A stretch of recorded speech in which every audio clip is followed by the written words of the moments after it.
नमस्कार दोस्तों, आज का ब्लॉग होगा डायमंड पर।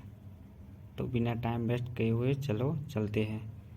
आज का डेट है 10/3/2025।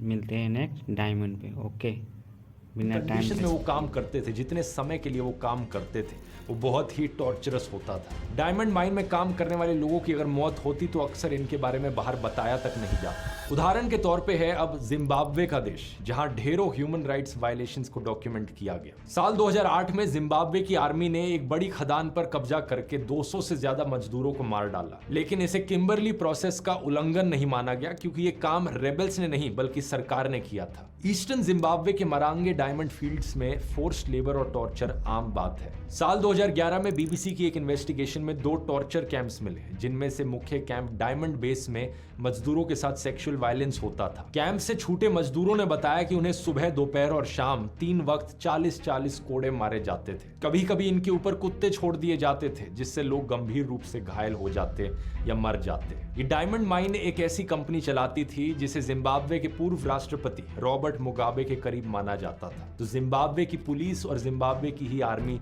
खुद इन टॉर्चर कैंप्स को कंट्रोल कर रही थी। 2009 में डायमंड फील्ड्स पर कब्जा करने के लिए सरकारी सैनिकों ने 200 से ज्यादा लोगों को मार दिया और स्थानीय महिलाओं का रेप किया। इसके बाद भी किम्बरली प्रोसेस में जिम्बाब्वे के डायमंड्स पर कोई बैन नहीं लगाया गया। ज्यादातर लोग जो डायमंड्स खरीद रहे हैं वो ये चीजें नहीं जानते, और जो चीजें डायमंड्स के बारे में लोग जानते भी हैं वो भी अक्सर झूठ होती है।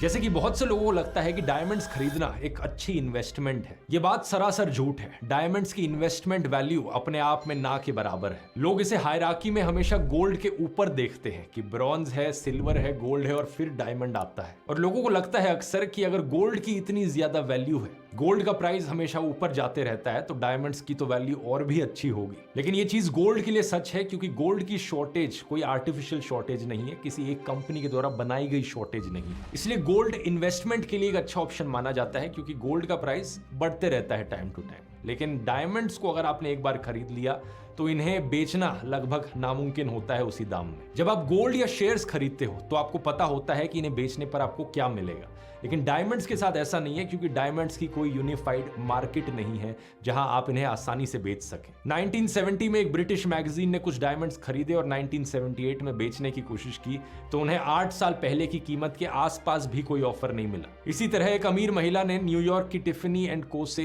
$1 लाख में डायमंड रिंग खरीदा, लेकिन रीसेल करते समय इसका कोई खरीदार नहीं मिला। एक चीज जरूर कहना चाहूंगा, ऐसा नहीं है कि कोई भी नेचुरल डायमंड अपनी वैल्यू होल्ड नहीं कर सकता।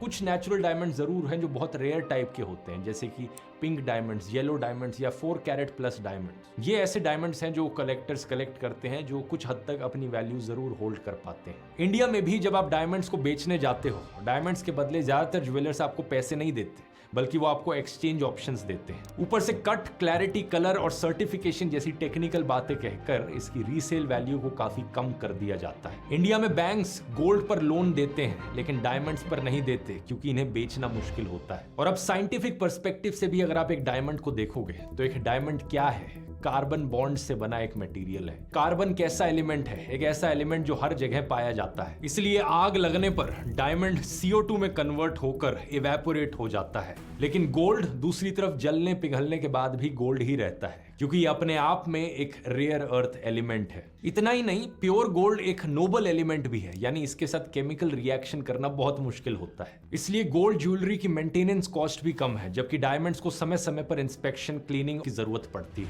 जो कार्बन बॉन्ड्स ग्रेफाइट को बनाती हैं, वो मटेरियल जो आपकी पेंसिल में होता है, वही कार्बन बॉन्ड्स डायमंड को बनाती हैं। बस फर्क ये है कि किस तरीके से बॉन्ड्स अरेंज हुई हैं। डायमंड्स तब बनते हैं जब कार्बन एटम्स पर बहुत ज्यादा हीट और प्रेशर पड़ता है, तभी इन कार्बन एटम्स की स्ट्रॉन्ग बॉन्ड्स बनती हैं, जिनका लेयर दर लेयर एक्यूमुलेशन होकर एक डायमंड बनता है। नेचुरली देखा जाए तो ये चीज जमीन के 100 मील नीचे ही हो पाती है। लेकिन क्योंकि ये प्रोसेस इतना कॉम्प्लिकेटेड नहीं है, हम यही प्रोसेस लैब में भी कर सकते हैं। वही हीट और प्रेशर हम एक लेबोरेटरी के अंदर कार्बन पर डालें और डायमंड लैब के अंदर बन जाता है। ऐसे डायमंड्स को आर्टिफिशियल डायमंड्स या लैब ग्रोन डायमंड्स कहा जाता है। साल 1950s में जनरल इलेक्ट्रिक ने पायनियर किया था पहला सक्सेसफुल अटेम्प्ट ऐसे डायमंड्स बनाने का। शुरुआत में ये लैब ग्रोन डायमंड सिर्फ इंडस्ट्रियल यूज के लिए ही सूटेबल थे, लेकिन जैसे जैसे साल गुजरे इनोवेशन बढ़ा, टेक्नोलॉजी इंप्रूव हुई और आज के दिन अब ये पॉसिबल है कि वही high quality jewellery grade diamonds बनाना लैब के अंदर जो जमीन के नीचे